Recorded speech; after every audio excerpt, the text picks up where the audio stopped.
Hola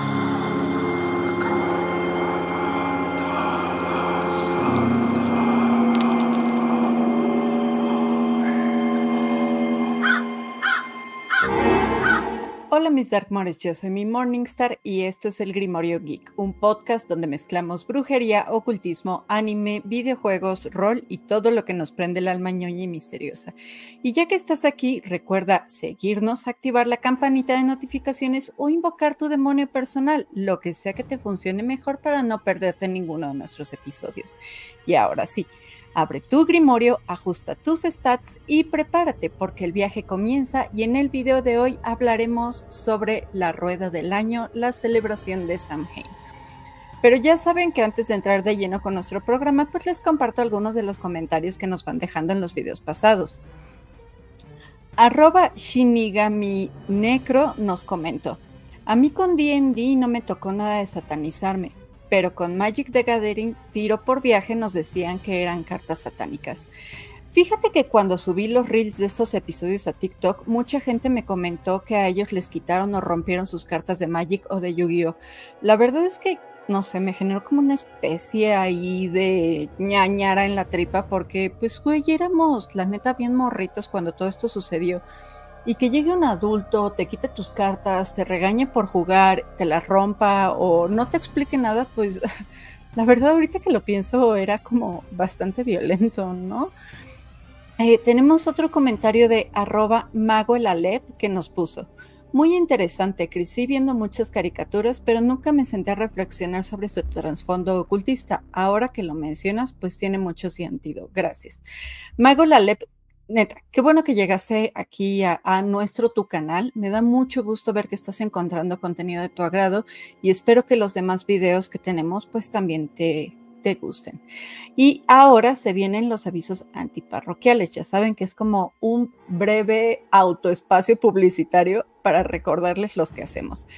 Pues para empezar, no olviden que los viernes a las 8 p.m. Rudy y Moa hacemos un live aquí por YouTube, Facebook y TikTok, dando las noticias más ñoñas del momento en el noticiero.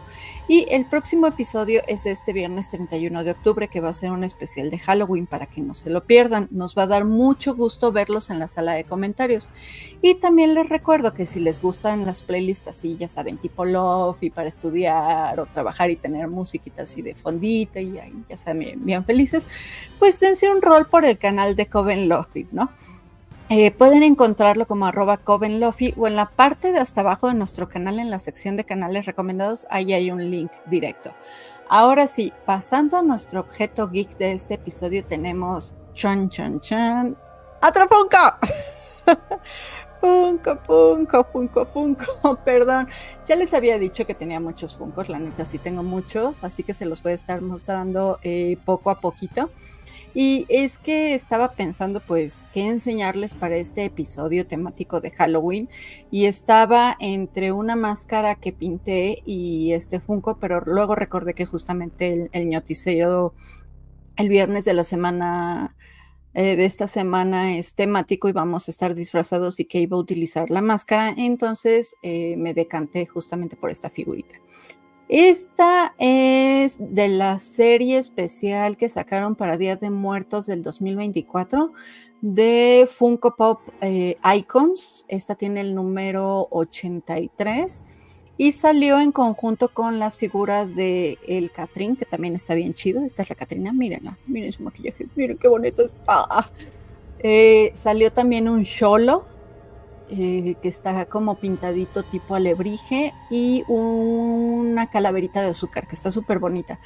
Que hablando también ahorita así de figuritas medio mexas, figuritas así de coleccionables, ya vieron que Funko también sacó a los personajes de la lotería. Estoy que muero por conseguir la figurita del diablo, de la carta del diablo.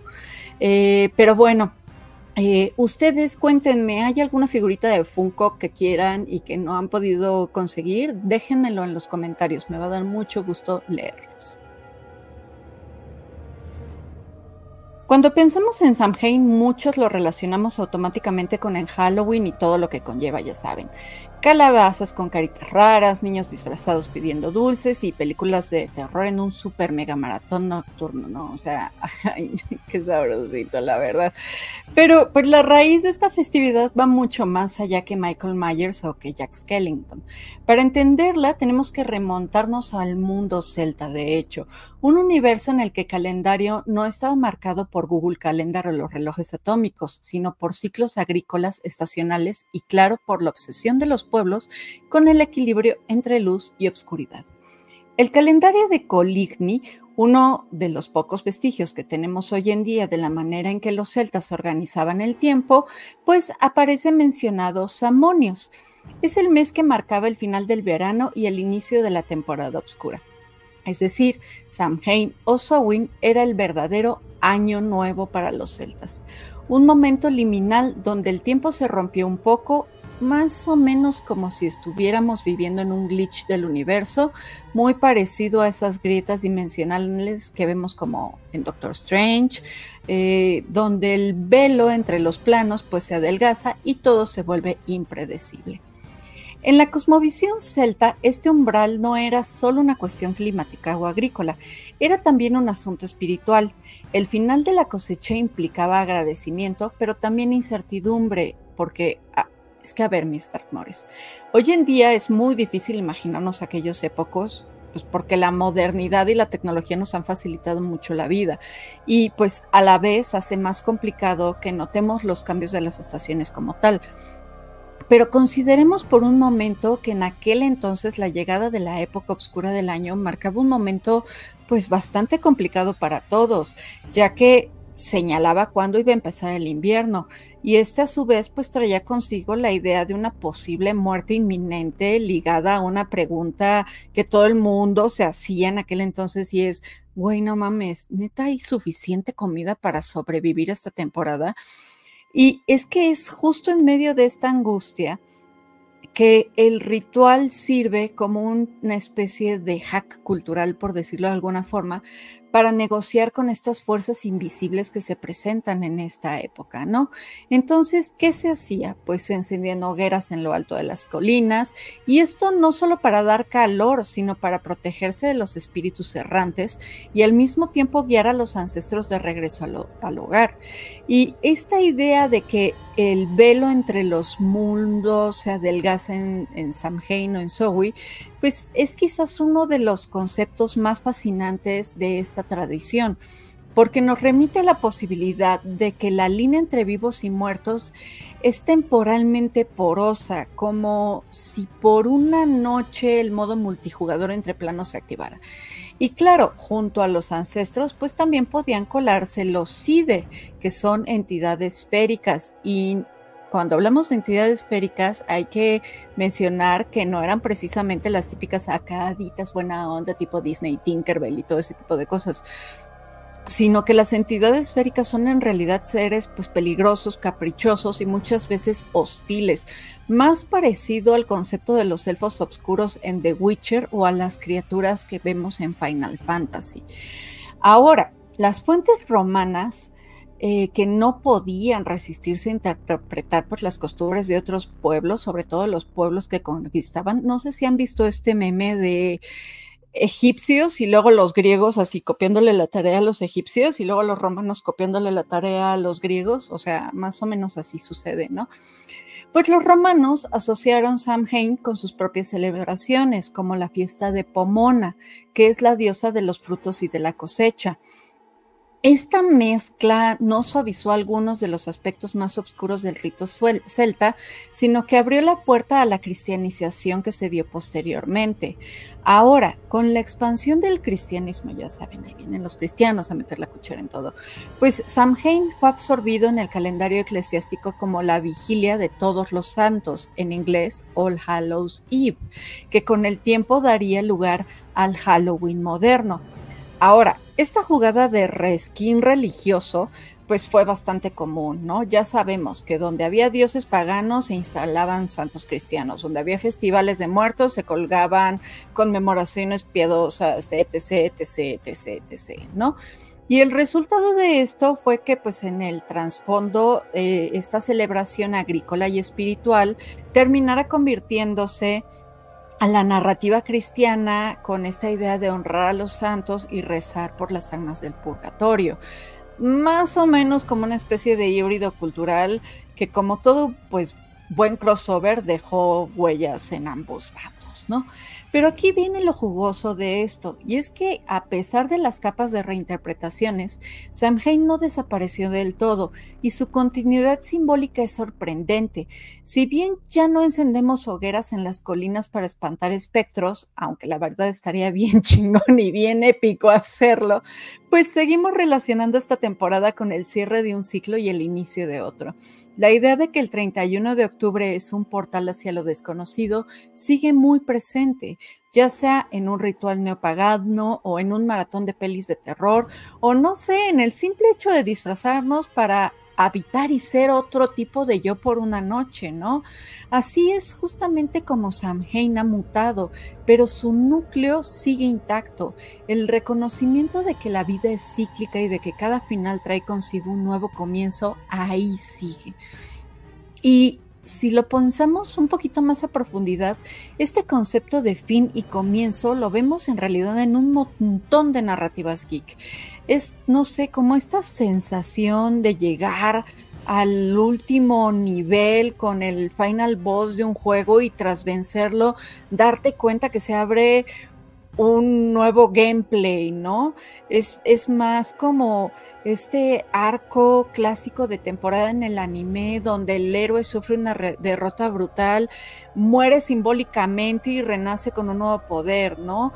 Y así, ya saben, guiño, guiño Seiya, ¿no? El guiño así todo feo, Seiya, ¿no? Pero que también es como el eterno loop de Dark Souls, ¿no? Donde cada caída se convierte en un renacer, ¿no? Entonces, Samhain, pues en este sentido, no solo es un festival agrícola o espiritual, también es un arquetipo narrativo que sigue colándose en nuestras historias, en nuestros rituales motivos, en nuestros rituales modernos, perdón, y en nuestra manera de entender que sí, estamos atravesando por un periodo de obscuridad, pero también hay esperanza. Uno pensaría que Samhain, al ser un festival celta pues tan antiguo, estaría como enterrado en, no sé, manuscritos polvorientos medievales, pero la realidad es que su espíritu sigue caminando como un espectro en medio de la cultura pop, disfrazándose de fiesta de terror, de villano de cómic, de soundtrack oscuro o incluso de mecánicas de videojuegos. Es como si ese jefe que es como muy recurrente en el RPG, regresa una y otra vez con un nuevo skin y poderes más chingones y que es independiente a la narrativa en la que está inserto, ¿no? Pues más o menos algo así Samhain con su adaptación en el Halloween, ¿no? Porque vamos a darnos cuenta de que aunque hoy en día el Halloween es muy comercial, el trasfondo histórico y el espíritu, el ánima de Samhain, pues sigue ahí, ¿no? Pero vámonos con unos datitos ahí medio curiosones. Para empezar, la película The Wicker Man, que se estrenó en 1973, ya saben, la del ritual pagano, esta con el muñeco de paja gigantesco que se prende en llamas y no sé qué. Esa, no la infame versión que luego hizo Nicolas Cage gritando por las abejas y ese tipo de cosas. Bueno, pues la película original de Wicker Man bebe directamente de las tradiciones de fertilidad y sacrificio asociadas a los festivales celtas como Samhain. El trasfondo de un pueblo que mantiene viejas costumbres en secreto para asegurar la prosperidad de su comunidad, pues es básicamente una metáfora de estos ecos ancestrales que sobreviven al paso de los siglos. Ahora, Neil Gaiman, por su parte, en obras como The Sandman y The Graveyard Book, no menciona directamente Samhain como tal, pero trabaja como con esta misma idea y esta misma lógica. La de la noche en que los muertos conviven con los vivos, en donde el tiempo se suspende y donde los mitos salen de su escondite. No sé, es como si Gaiman hubiera agarrado el código fuente de Samhain y lo hubiera reprogramado en sus propias historias, manteniendo este glitch entre los mundos, ¿no? En el cine de terror y la cultura pop, también vamos a encontrar grandes aportes. Halloween de 1978, ya saben cuál, la obra maestra de John Carpenter, no solo popularizó el slasher como género, sino que colocó la fecha en el inconsciente colectivo global como el momento más propicio, pues, para que el mal camine entre nosotros. Luego vamos a tener unas películas, a lo mejor no tan exitosas y más de serie B, que ojo, la serie B no está mal, denle mucho amor a las pelis de serie B, como Trick or Treat del 2007, que es como un tipo de multiverso geek en un Halloween moderno, ¿no? Es un compendio de historias entrelazadas que homenajean desde las calabazas talladas hasta la venganza de espíritus olvidados. Y obviamente en este conteo no podemos olvidar a Sleepy Hollow de 1999 de Tim Burton. Esta ya fui a ver el estreno en cines, nada más para que vean qué tan vieja estoy. Que aunque esté inspirada en Washington Irving, pues se empapa de la ética otoñal, la imaginería de las hogueras y el velo entre los mundos que pues conecta directamente con la lógica y la narrativa de Samhain. Al final de cuentas, pues todas estas obras hacen lo mismo, tomar el hueso celta del festival y vestirlo con la carne pop contemporánea. Ahora, ya en el terreno geek, Samhain también tiene cameos bastante interesantes. En videojuegos, la lista, la verdad es que es muy jugosa. Tenemos Castlevania, que aunque no menciona directamente la festividad, la estética de vampiros, cementerios y resurrecciones cada medianoche, pues bebe directamente de esta idea de que el 31 de octubre es la hora cero para que los no muertos se levanten. En otro juego que es de Elder Scroll, pues vamos a encontrar que tienen festividades ficticias que nos recuerdan a Samhain, como la Noche de la Bruja, donde los jugadores celebran la llegada de la oscuridad con rituales. Y en World of Warcraft literalmente se celebra el Hallows End, que es un evento estacional dentro del juego que no es otra cosa que una reinterpretación fantástica del Halloween Samhain, con calabazas embrujadas, hogueras y espectros merodeando por todo Azeroth. Ahora, la música tampoco se queda atrás. El folk celta ha mantenido viva la memoria de Samhain con sus melodías melancólicas que evocan paisajes otoñales y espíritus ancestrales, pero en la modernidad el metal lo abrazó como un rito súper obscuro. Vamos a encontrar bandas como Wardruna que con sus cantos enraizados en la tradición nórdica han creado atmósferas que resuenan con la vibra ritual de esta festividad. Fields of the Nephilim también incorporaron elementos de lo oculto y lo agrario en sus letras y estéticas. Samhain es literal como el mejor acorde que todos podemos reconocer en la música. Es oscuro, es místico y está cargado de un poder que trasciende el tiempo. O sea, tú escuchas algo de este tipo y algo adentro de ti te dice que es como el momento, ¿no? Y claro, obviamente no podemos dejar de lado las leyendas modernas que orbitan alrededor de esta fecha. La más famosa y la que todos conocemos es quizás la de Jack O'Lantern, ¿no? Que es esta alma atrapada que engañó al diablo y terminó siendo condenado a vagar el mundo así, cargando una linterna hecha con un nabo. Sí, oyeron bien, de un nabo, no de una calabaza. O sea, esta idea de la calabaza ya es un upgrade americano. Esta historia es básicamente un fanfic medieval sobre pactos con fuerzas obscuras que luego se convirtió en un icono visual de Halloween. Y a esto se le suman las urban legends más halloweenescas y más modernas que podemos encontrar, como pues la paranoia de las navajas en las manzanas o los dulces envenenados, que aunque carecen de pruebas reales, funcionan como herencias contemporáneas del miedo ancestral al contacto con lo desconocido en estas noches liminales, ¿no? Y si juntamos todo esto, lo que vemos es que Samhain no es un fósil cultural, sino que más bien es un tipo de personaje de videojuego que recibe actualizaciones constantes. Lo mismo puede parecer en un cómic, que puede inspirar un evento estacional en algún videojuego, así como se puede convertir en la excusa perfecta para hacer un nuevo slasher, o incluso puede ser el eco más melodioso de una banda de heavy metal ritualista, ¿no? ¿Por qué? Porque su fuerza simbólica radica precisamente en esto, en su capacidad de transformarse, de seguir vigente y de adaptarse a los nuevos lenguajes del miedo que hay hoy en día, de la comunidad que le gusta este tipo de festividades y también de la banda que se interesa mucho por los temas sobrenaturales. Porque al final de cuentas, Samhain sobrevive porque nunca ha sido solo una fecha en el calendario, sino una narrativa colectiva que se reinventa cada vez que contamos una historia, pues al calor de una hoguera, ya sea pues en la pantalla de tu tele o, no sé, en un campamento en el Ajusco. Cuando pensamos en Samhain, no basta con quedarnos en el dato arqueológico ni en la postal romántica de las hogueras celtas iluminando colinas. Lo interesante es ver cómo este festival se convierte en un espejo donde se reflejan los medios colectivos de cada época. Para los antiguos pueblos agrícolas, Samhain era el recordatorio brutal de que el invierno estaba a la vuelta de la esquina y que las reservas de comida podían marcar la diferencia entre sobrevivir o morir. O sea, el miedo aquí neta no era abstracto, era hambre, frío, enfermedad y desvivisión. Y a este miedo se le suma otro todavía más grande, el de la muerte.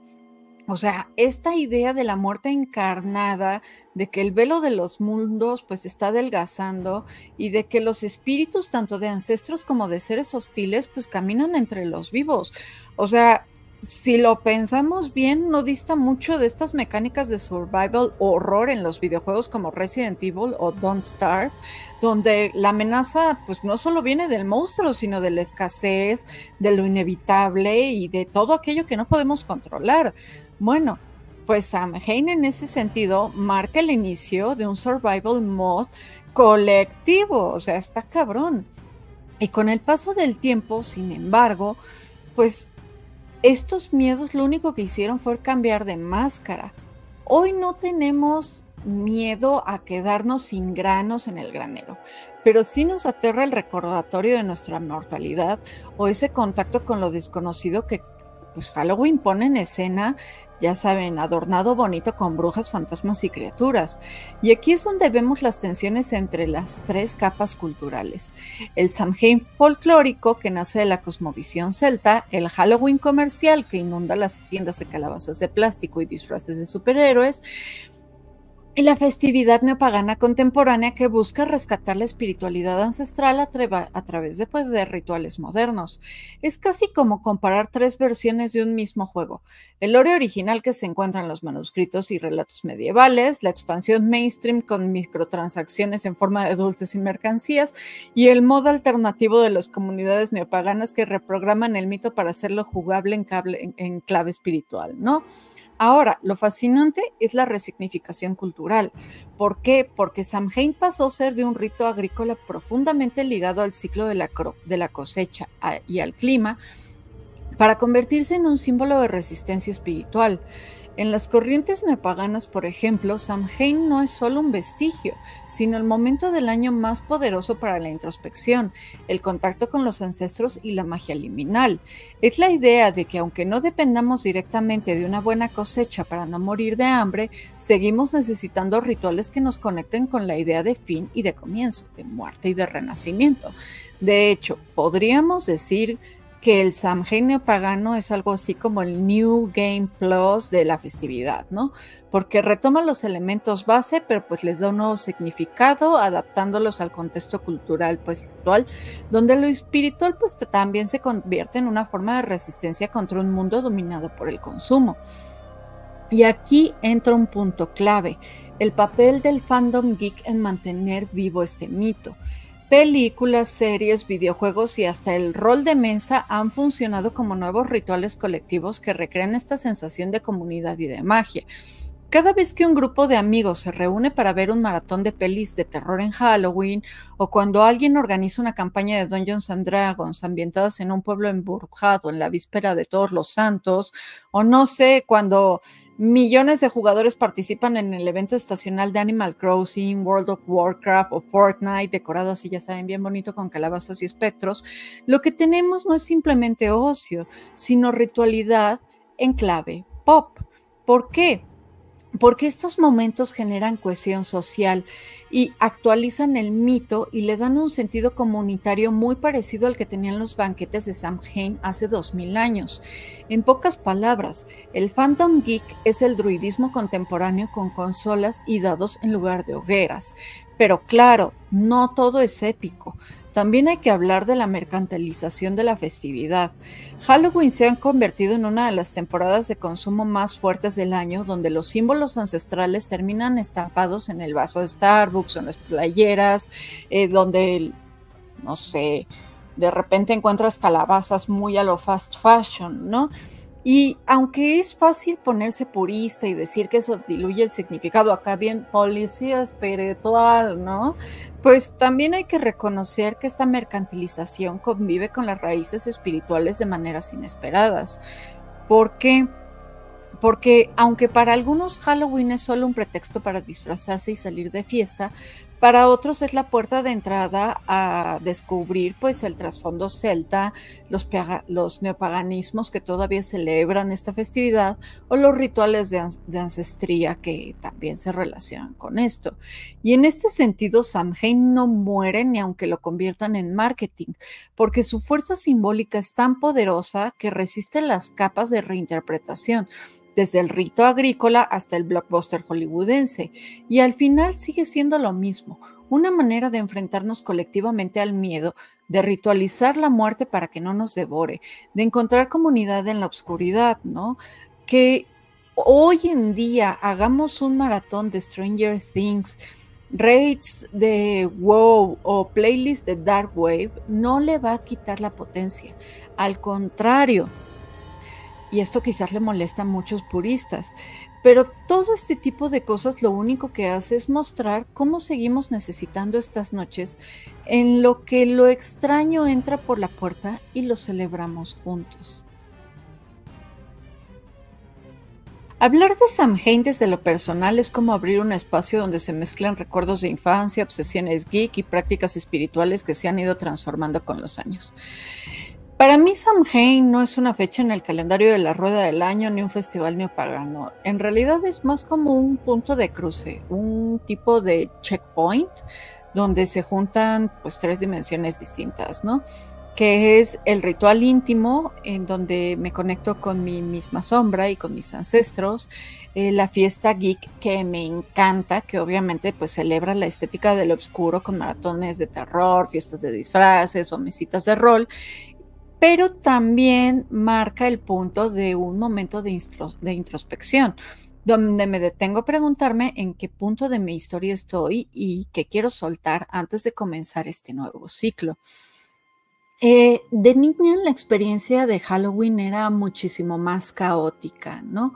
Porque era una noche en la que mi yo introvertida, que sí era como muy, muy introvertida de niño, todavía lo sigo siendo, pero de niña era todavía más, pues podía transformarse, disfrazarse y ser otra cosa, ¿no? Desde, no sé, una Draculita hasta la bruja sin que nadie me dijera, no puedes hacerlo, ¿no?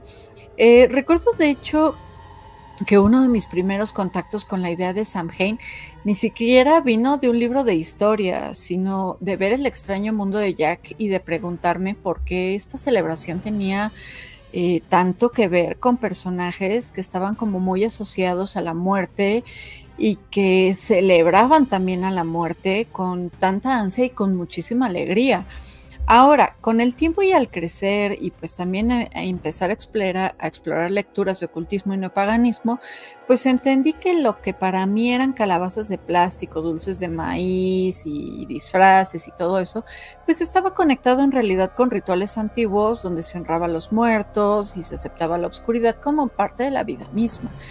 Y esta revelación fue encontrar como un lore oculto en un juego que había estado jugando mil y un veces, pero que nunca había explorado como a fondo. Ahora, ya de adulta, mi manera de vivir Samhain pues ha ido cambiando, obviamente. No siempre hago grandes rituales así, ya saben, caldero espumoso, un chingo de velas negras por todos lados, altares super mega adornados, ¿no? Pero pues sí me gusta reservar un momento de la noche para tratar de conectar con esta sensación de fin y de un comienzo próximo. Es más, algunas veces lo hago escribiendo en un cuaderno y lo que hago es como una listita de todas las cosas que quiero dejar atrás, como si fueran quests fallidos que no quiero cargar a la siguiente campaña. Otras veces pues simplemente me pongo una playlist de Darkwave o de Pagan Folk y me dejo llevar por la vibra, ¿no? Y eso no quita que disfrute más esta parte ritual que la parte geek o festiva. No, no, no. Todo lo contrario. O sea, amo todos los aspectos de esta festividad.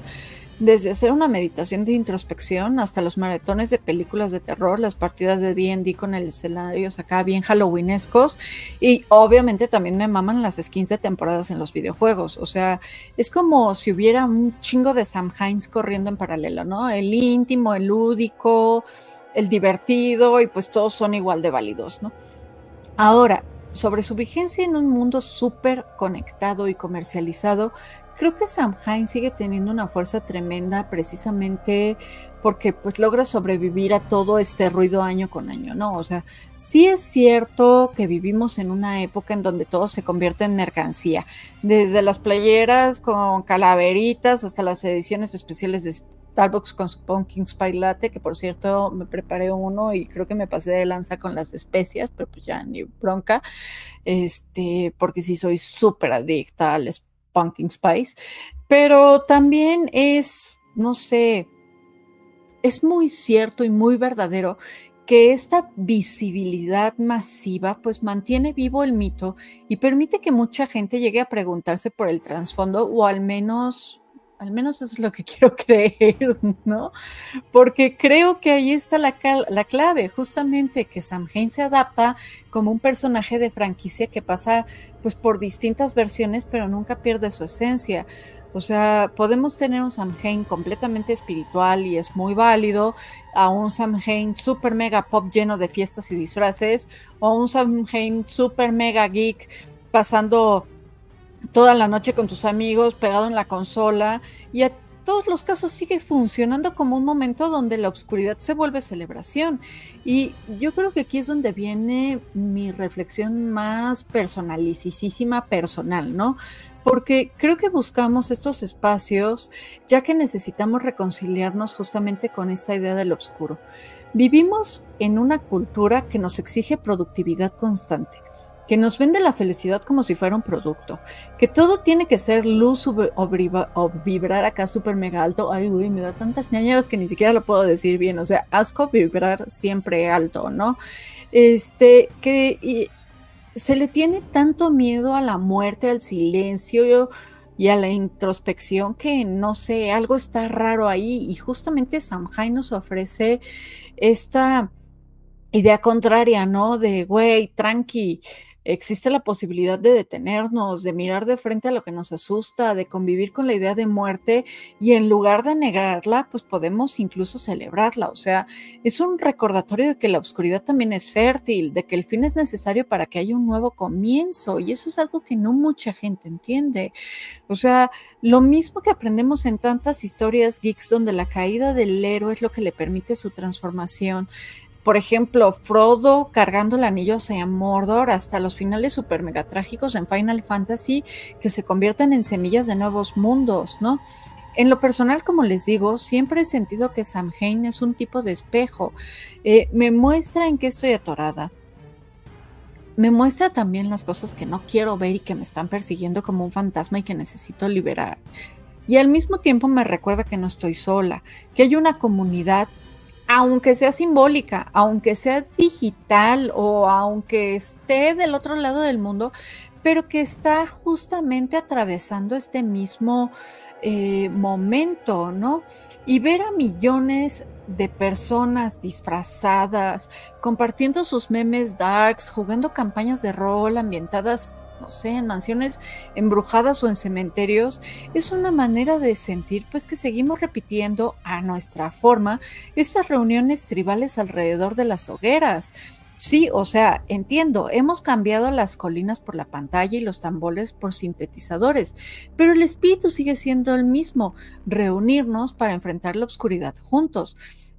Y al final creo que justamente esa es la magia de esta celebración, que es un símbolo de identidad, comunidad y narrativa compartida. Y para mí representa la unión entre lo ancestral y lo contemporáneo, entre lo espiritual y también lo geek. ¿Por qué? Porque es una prueba de que el mito puede sobrevivir miles de años, porque sigue y seguirá respondiendo a las preguntas más esenciales, que son, uno, ¿qué hacemos después de la muerte? ¿Qué hacemos con la muerte? ¿Y qué sentido le podemos dar a este desconocido? ¿No? Y me gusta pensar que mientras haya gente que enciende una vela, escriba una fanfic ambientada en Halloween o simplemente se ponga un disfraz absurdo de mujerzuela, de robotzuela y salga a bailar, pues Samhain seguirá vivo. Porque no es solo una fecha, es una narrativa, pues sí, es una narrativa colectiva que nos recuerda que en la oscuridad también hay comunidad y que al final eso es lo que siempre hemos buscado. Y pues bueno, mis Dark Moms, gracias por acompañarme en este episodio del Grimorio Geek y ha llegado el momento de apagar la fogata, agarrar tu equipo y prepararte para tirar iniciativa, que aquí apenas comienza el viaje.